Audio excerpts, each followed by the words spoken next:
Welcome to DigiTalks! Welcome to DigiTalks 2023!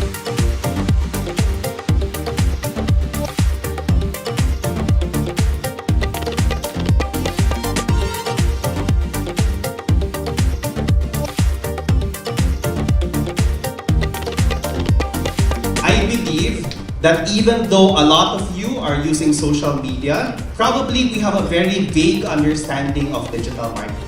Any digital marketing presence for a company, it will not be solid without proper understanding of your brand.